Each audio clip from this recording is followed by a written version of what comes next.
Now we are going to discuss somewhat the introduction to SQL। जैसा कि आप सबने मेरे मल्टीपल चॉइस क्वेश्चन जो SQL से रिलेटेड है अगर आप देखा हो तो बेटर है। जिसने भी देखा वो कमेंट कर रहे हैं कि सर आप जो है सारे कमांड को थोड़ा डिटेल्स में डिस्कस करो। So I am going to discuss in detail of all the SQL command. ठीक है, अगर कोई है जो अभी तक मल्टीपल चॉइस क्वेश्चन नहीं करा है तो पहले आप इस वीडियो को देख लो सारे कमांड को इन डिटेल्स। देन आफ्टर जो MCQs वाला पार्ट है जो मैंने वीडियो डाल रखा है उसमें 51 क्वेश्चन है टोटल, और भी अभी 50+ क्वेश्चन मुझे डालने हैं उसमें। ठीक है, तो पहले हम सारे कमांड को इन डिटेल डिस्कस करते हैं। ठीक है, तो देखो इंट्रोडक्शन टू SQL क्या है। जैसा कि देखो ये भी क्वेश्चन मेरा जो फर्स्ट पार्ट था MCQs उसमें मैंने ये क्वेश्चन भी था, what is the full form of SQL। ऐसी चीज़ भी पूछी जाती है। तो SQL क्या होता है, स्ट्रक्चर्ड क्वेरी लैंग्वेज। ठीक है, और देखो फर्स्ट पॉइंट क्या है इसमें, SQL is a standard language for storing manipulating and retrieving data in database. देखो क्या होता है जो थ्रू SQL, ठीक है, क्योंकि देखो जब भी हम कोई भी वेबसाइट डिज़ाइन करते हैं तो वेबसाइट का एक फ्रंट एंड होता है। ठीक है, जो हम CSS HTML ठीक है जावा स्क्रिप्ट यूज़ करके वेबसाइट का फ्रंट एंड डिज़ाइन करते हैं। देन आफ्टर जो बैक एंड होता है डेट इज़ डाटाबेस।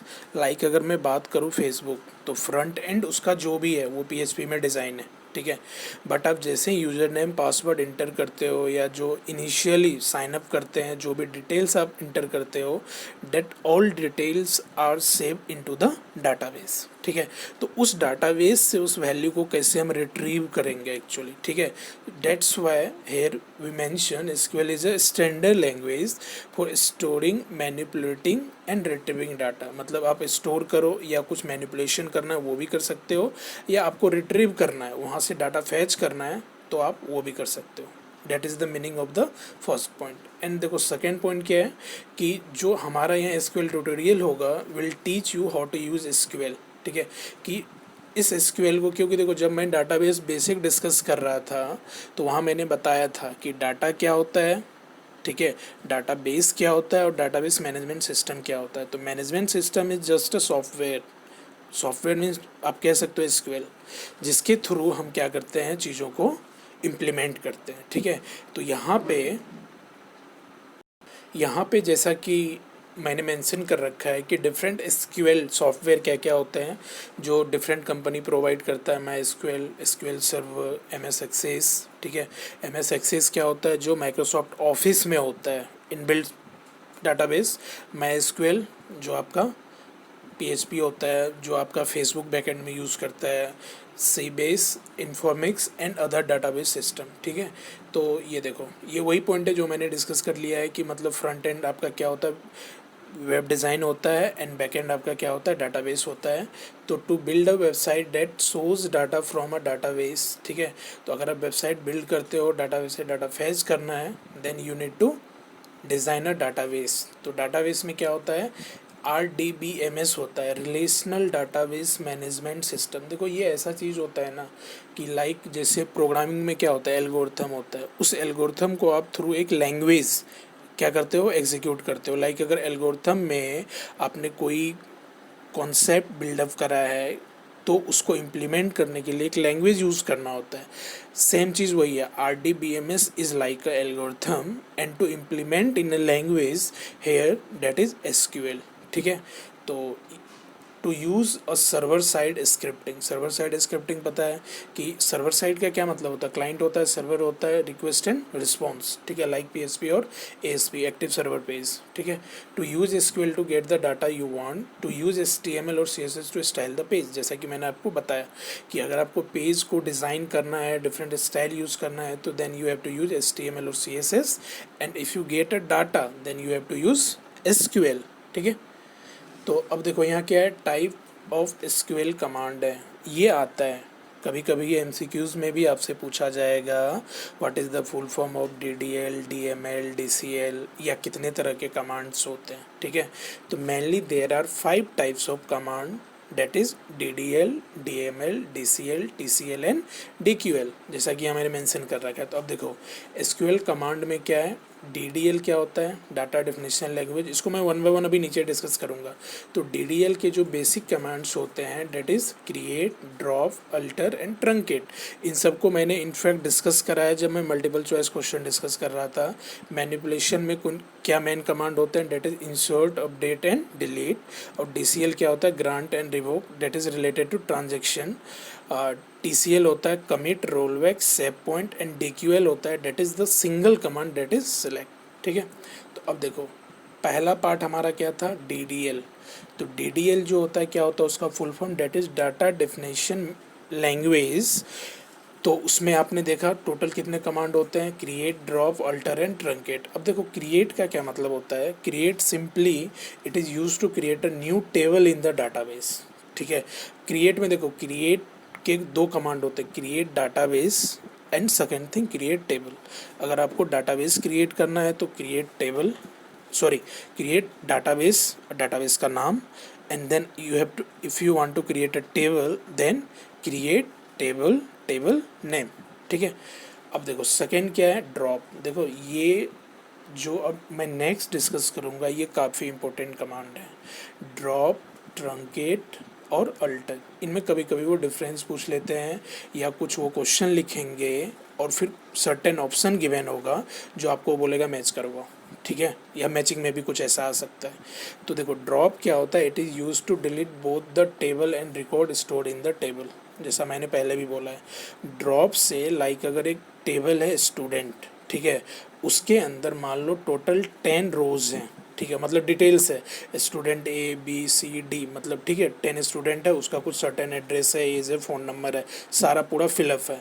तो ड्रॉप कमांड अगर आप यूज़ करते हो तो उससे table as well as number of record सारे डिलीट हो जाएंगे, both the table and record stored in the table.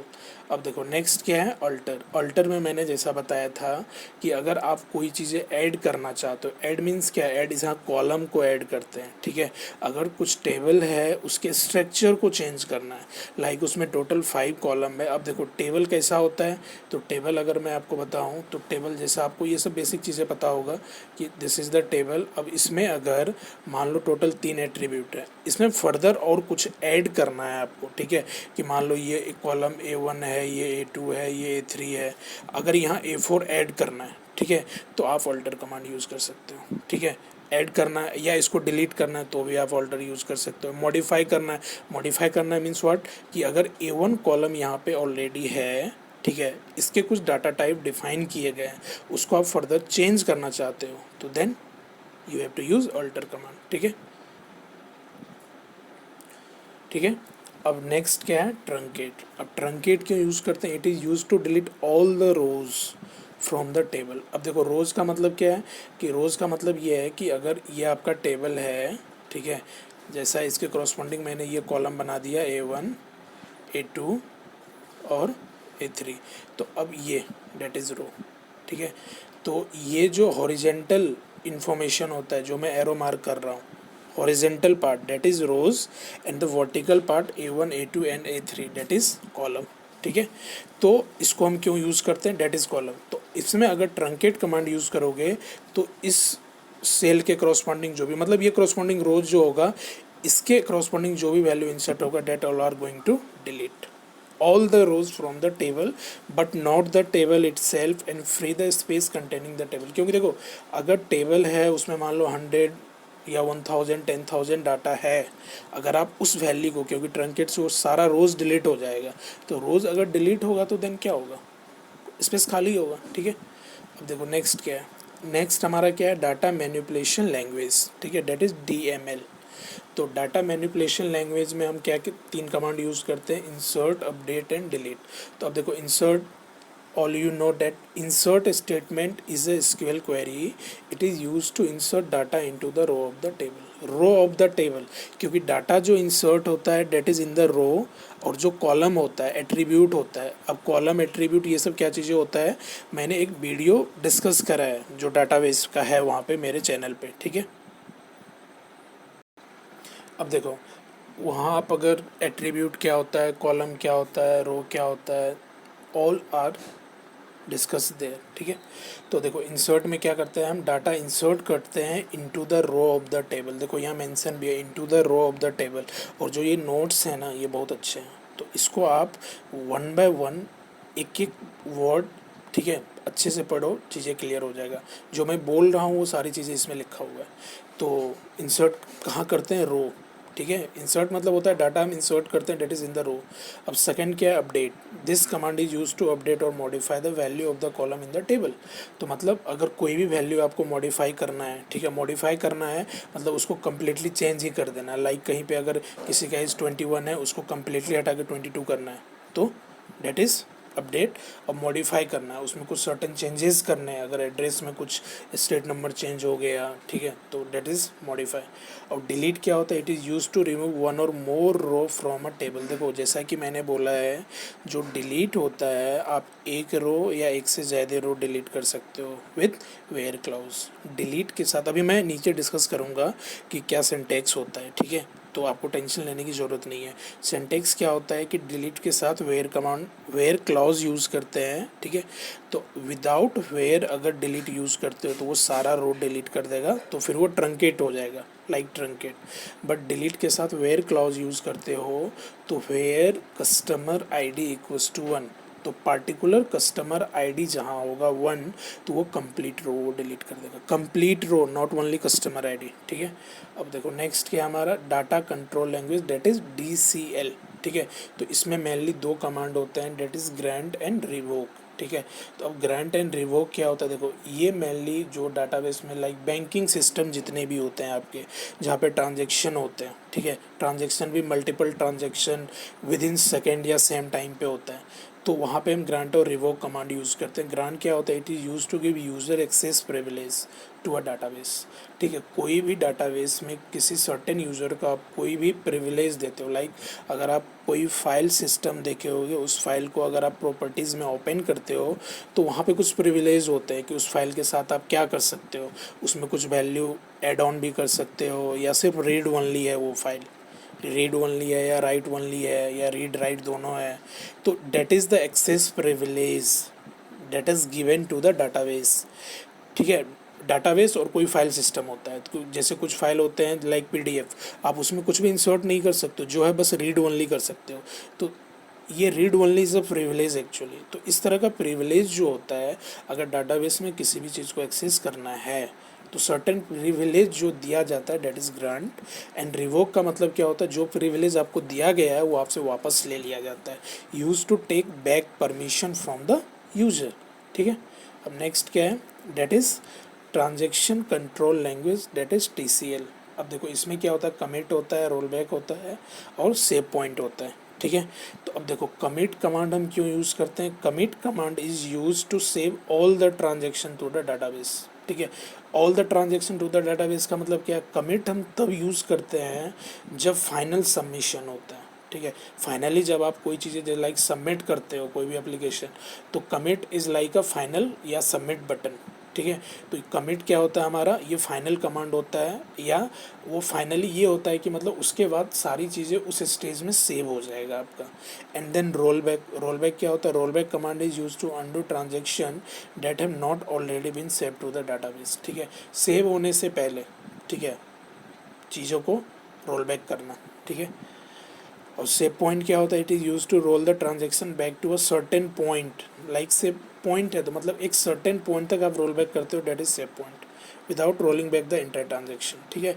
मतलब सारे ट्रांजेक्शन को आप रोल बैक नहीं करते, क्योंकि रोल बैक में हर एक स्टेज को लाइक इस तरह का होता है कि अगर मान लो ट्रांजेक्शन के ये डिफरेंट स्टेजेस हैं, तो इसको वन बाय वन ऐसे आप इसको रोल बैक करते हो, ठीक है। रोल बैक का मतलब बैक आना, ठीक है।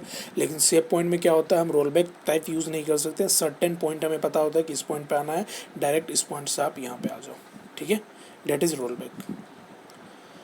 अब नेक्स्ट क्या है हमारा, that is data query language. Data query language जैसा वो चार्ट था उसमें मैंने मेंशन करा था, only a single command, that is data query language, DQL।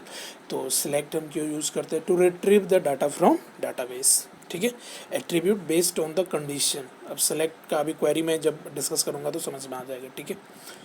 अब देखो नेक्स्ट क्या है, R D B M S. जैसा कि मैंने पहले भी डिस्कस करा कि R D B M S जो होता है लाइक एल्गोरिथम होता है जिसके कुछ सर्टेन प्रोसीजर रूल्स होते हैं, उस चीज़ों को इम्प्लीमेंट करने के लिए हम एसक्यूएल के software different like my SQL, ठीक है, M S access, different software use करते हैं to implement the SQL command और that is written in the R D B M S relational database management system. ठीक है, जैसा देखो यहाँ मेंशन भी है, R D B M S is the basis for SQL. Basis for SQL मतलब क्या, R D B M S को आप एल्गोरिथम कह लो तो लाइक सी लैंग्वेज जिसमें आप उस एल्गोरिथम के को थ्रू प्रोग्राम इम्प्लीमेंट करते हो, that is SQL. And for all modern database system such as M S SQL server, I B M, D B two, Oracle, My SQL and Microsoft Access, this all are the SQL software to implement the R D B M S. And next क्या है, the data in R D B M S is stored in database object called tables. ठीक है, देख रहे हो, उसको हम क्या बोलते हैं, table. And table is a collection of related data entries and it consist of column and rows. ठीक है,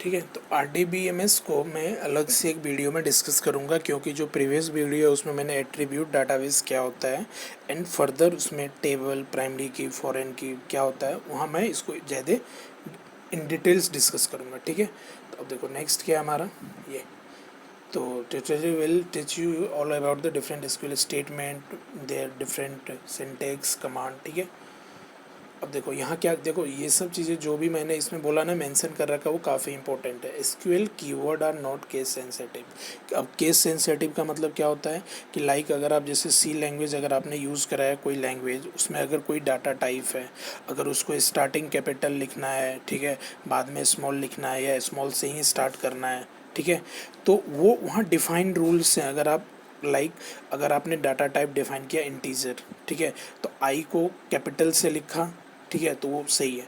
अगर नहीं लिखा तो फिर वहाँ एरर आ जाएगा। मतलब केस सेंसिटिव का मतलब यही है, कोई भी लैंग्वेज जहाँ पे उनके सर्टेन रूल्स डिसाइडेड हैं कि आपको डाटा टाइप कैसे डिक्लेयर करना है, उसके बाद कॉमा लगाना है, ठीक है, क्या करना है, तो that are the rules for that particular language. तो यहाँ पे ऐसा कुछ नहीं है, आप उसको स्मॉल लेटर, कैपिटल लेटर, अगर कहीं पे मान लो सारे कमांड कैपिटल में ही लिखे हुए हैं, अगर आप उसको स्मॉल में भी लिखोगे तो वो चलेगा। तो इसका ये मतलब है केस सेंसिटिव का मतलब ये ज़रूरी नहीं है कि वहाँ अगर उसने कैपिटल लेटर में ही सारे, लाइक सेलेक्ट को उसने SELECT लिखा है, सारे वर्ड उसके क्या है कैपिटल, तो आप अगर उसको स्मॉल लेटर में भी लिखते हो तो कोई दिक्कत नहीं है। तो that is case sensitive. Select is same as select, देखो ऐसे जैसा मैंने यहाँ लिख भी रखा है, सबको कैपिटल लिखो या सबको स्मॉल लिखो, कोई फ़र्क नहीं पड़ता, या बीच में किसी को स्मॉल कर दो, किसी को कैपिटल कर दो, that is actually the case sensitive. ठीक है, और semicolon after SQL statement, हर एक एसक्यूएल स्टेटमेंट के बाद आपको semicolon, at the end of each SQL statement आपको सेमी कॉलन यूज़ करना है। ठीक है, अब देखो सेलेक्ट स्टेटमेंट कैसे यूज़ करते हैं, use to select data from database. Select क्यों यूज़ करते हैं, to retrieve data from database, या वहाँ से अगर कोई चीज़ें सेलेक्ट करना है तो इसका देखो सिंटैक्स क्या होता है, सेलेक्ट कॉलम 1 कॉलम 2, जो डैश डैश मैंने मेंशन कर रखा है। तो यहाँ आप मल्टीपल कॉलम एक साथ रिट्रीव करना चाहते हो तो कर सकते हो, उस कॉलम का नाम आप लिखो। कॉलम नेम का देखो सिंपली ये मतलब है कि अगर मैं यहाँ ये बोलूँ कि हमारा ये डाटाबेस है, इसमें ये 3 कॉलम है, क्या, A1, A2, A3 और A4, तो यहाँ पे आप क्या लिखोगे, select A1, A2, A3 from table name, और टेबल नेम अगर ये मेरा स्टूडेंट है तो फ्रॉम स्टूडेंट। ठीक है, तो that is actually the command. अब यहाँ देखो, if you want to select all the field available in the table, ठीक है, देखो पहला कमांड क्या था हमारा, कॉलम 1 कॉलम 2 कॉलम 3, जो भी आप लिख रहे हो तो वो particular column A1 column A2 column A3, तो वो तीनों कॉलम सेलेक्ट होके आएगा। ठीक है, उसके करस्पॉन्डिंग जो भी वैल्यू होगा।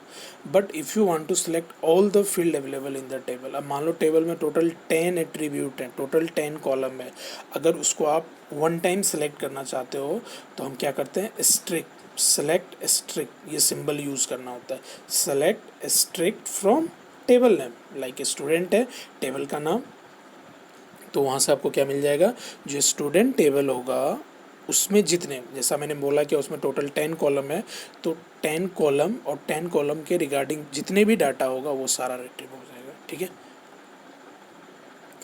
देखो एसक्यूएल सेलेक्ट डिस्टिंक्ट स्टेटमेंट। अब देखो एसक्यूएल के साथ, क्योंकि देखो एसक्यूएल में जैसे आप स्ट्रिक्ट लिखते हो, ठीक है, तो देखो एक दिक्कतें क्या होती है,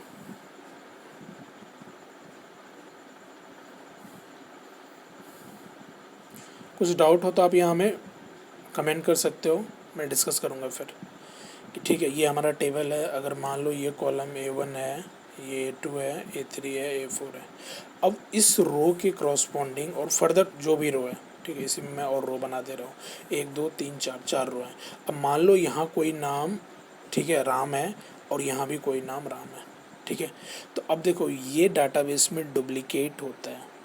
ठीक है, तो इस ये मतलब अगर एक सिंगल वैल्यू सेम नेम, चाहे स्टूडेंट के मार्क्स हैं, ठीक है, सेम मार्क्स अगर मल्टीपल स्टूडेंट के हो सकते हैं, तो अगर इसको हम क्या बोलते हैं, डुप्लीकेट वैल्यू। तो इस तरह का डुप्लीकेट वैल्यू अगर आपको नहीं चाहिए, ठीक है, अगर आप चाहते हो कि डुप्लीकेट वैल्यू नहीं चाहिए, तो सेलेक्ट के साथ आपको कौन सा कीवर्ड यूज़ करना होता है, डेट इज़ डिस्टिंक्ट। क्योंकि देखो सेलेक्ट, अगर select strict from table name या सेलेक्ट कॉलम 1 कॉलम 2, तो उस पार्टिकुलर कॉलम या अगर वो स्ट्रिक्ट से सारा कॉलम सेलेक्ट होके आता है, तो उसमें डुप्लीकेट वैल्यू भी, मान लो अगर पूरा टेबल सेलेक्ट होने का क्या मतलब, उस टेबल में जितनी भी इन्फॉर्मेशन होगा, मान लो एक कोई नाम है, चाहे किसी स्टूडेंट के मार्क्स हैं, ठीक है, वो मार्क्स अगर रिपीट हुआ है तो उस स्टूडेंट के करस्पॉन्डिंग वो मार्क्स सारा चीज़ आपका फैच होगा। बट अगर आप चाहते हो only unique value you have to fetch, कि मल्टीपल एक सेम वैल्यू, लाइक अगर मार्क्स 30 मार्क्स हैं, 30 मार्क्स अगर मान लो मल्टीपल जगह इंसर्ट है, 3 4 जगह है, आप नहीं चाहते हो कि वो तीनों चारों वैल्यू जहाँ जहाँ 30 या सारे आए, बस एक ही 30 मार्क्स चाहिए, तो आपको सेलेक्ट के साथ डिस्टिंक्ट कीवर्ड यूज़ करना होगा। ठीक है, जैसा यहाँ मेंशन है, use to return only distinct different value, मतलब रिपीट वैल्यू नहीं आएगा, only the unique value through distinct, मतलब सेलेक्ट के साथ आपको डिस्टिंक्ट कीवर्ड यूज़ करना है। Inside a table a column often contains many duplicate value and sometimes you only want to list the different distinct value। तो वही चीज़ है, क्योंकि होता है ऐसा, जैसा मैंने बोला कि स्टूडेंट है तो different n number of student होगा, तो मार्क्स हो सकता है कि एक सेम मार्क्स मल्टीपल स्टूडेंट के हो, but you are not interested to getting the duplicate value, then you have to use distinct keyword with the select statement। ठीक है, the following SQL statement select only the distinct value from the country column in the customer table. देखो ये मेरा खुद का database है जिसमें मैं बनाया हूँ, ठीक है, कस्टमर नाम का एक टेबल है, ठीक है, जिसके डिफरेंट एट्रीब्यूट हैं, ठीक है, कस्टमर ID है, कंट्री है, स्टेट है, एड्रेस है। तो देखो select distinct country from customer, तो सेलेक्ट के साथ आपको बस डिस्टिंक्ट यूज़ करना है। कंट्री, डिस्टिंक्ट कंट्री का मतलब क्या है, ये जो कॉलम है कंट्री किस टेबल में, कस्टमर टेबल में, कस्टमर इज है, देखो ये कस्टमर क्या है, हमारा टेबल नेम है, that is country, country is the column. ठीक है, अगर ये टेबल है इसके क्रॉसपॉन्डिंग मान लो ये कंट्री का कॉलम है, ठीक है, तो ये एक सिंगल क्या कॉलम रिट्रीव होगा, जैसा आपने SQL का सेलेक्ट कमांड देखा है, कॉलम 1 कॉलम 2 कॉलम 3, या स्ट्रिक्ट यूज़ करोगे तो सारे कॉलम। तो यहाँ मैंने बस एक सिंगल कॉलम को एक्सट्रैक्ट करने का कोशिश करा है, ओनली द कंट्री। तो कंट्री के क्रॉसपॉन्डिंग जितने भी डिस्टिंक्ट कंट्री होगा, क्योंकि देखो अगर कस्टमर टेबल है, कस्टमर में हो सकता है कि एक स्टेट या एक कंट्री के मल्टीपल पीपल हो सकते हैं, ठीक है, तो वो मल्टीपल कंट्री का नाम नहीं आएगा, एक सिंगल कंट्री का नाम आएगा। ठीक है, अब क्या है, the following SQL statement list the number of different distinct customer countries. ठीक है, अब देखो ये क्या था हमारा डिस्टिंक्ट,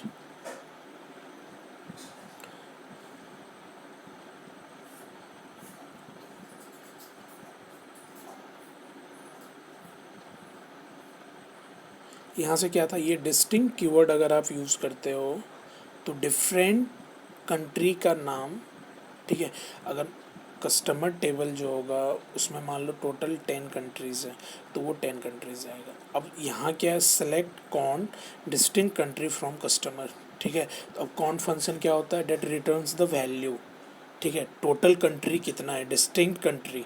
ठीक है, क्योंकि देखो अगर मान लो 100 टोटल वैल्यू इंसर्ट है, उसमें टोटल डिफरेंट कंट्री 10 ही है, ठीक है। लेकिन अगर 100 वैल्यू है तो 100% के करॉस्पॉन्डिंग 100 कंट्री का भी नाम होगा, बट कुछ कंट्री होंगे जो रिपीट होंगे, ठीक है। तो टोटल 10 ही डिफरेंट कंट्री है, तो ये काउंट क्या करेगा, वो वैल्यू रिट्रीव करेगा कि टोटल डिफरेंट 10 कंट्रीज है, दैट विल रिटर्न ओनली 10, ठीक है। अब देखो एसक्यूएल वेयर क्लाउज क्या होता है, where clause is use to filter records, ठीक है। फिल्टर क्या चीज़ करता है, रिकॉर्ड का मतलब रोज़।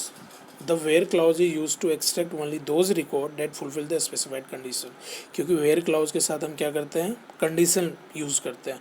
तो उस पार्टिकुलर कंडीशन जो आप वेयर के साथ मेंशन करोगे ओनली वो कंडीशन मैच होने के बाद जो भी वैल्यू उसके क्रॉसपॉन्डिंग होगा डेट विल बी एक्सट्रैक्ट, ठीक है। अब देखो वेयर सिंटेक्स क्या होता है, सेलेक्ट कॉलम 1 कॉलम 2, ठीक है। 2 कॉलम सेलेक्ट करना है from table name customer where condition, where customer ID equals to 4, where customer ID equals to 4, तो कस्टमर आईडी 4 के क्रॉसपॉन्डिंग, ठीक है, जो 2 कॉलम सेलेक्ट होगा उसके क्रॉसपॉन्डिंग जो वैल्यू होगा वो आ जाएगा। The following SQL statement select all the customer from the country Mexico in the customer table. तो देखो select strict from customer where country equals to max. Strict का मतलब क्या है, वो स्ट्रिक्ट फ्रॉम कस्टमर में जितने भी कॉलम होंगे वो सारा कॉलम सेलेक्ट होगा, customer ID, customer name, customer state, customer country, customer address, सारे कॉलम आएंगे। और उसमें क्या होगा, कंट्री जहाँ मैक्सिको होगा, only those customer will be retrieve, ठीक है। अब देखो यहाँ से ये टेक्स्ट फील्ड न्यूमेरिक फील्ड क्या होता है, ठीक है, और इसको कैसे रिप्रेजेंट करते हैं एंड फर्दर जो भी क्वेरीज हैं वो मैं अब कल के वीडियो में डिस्कस करूँगा, ठीक है। Thank you.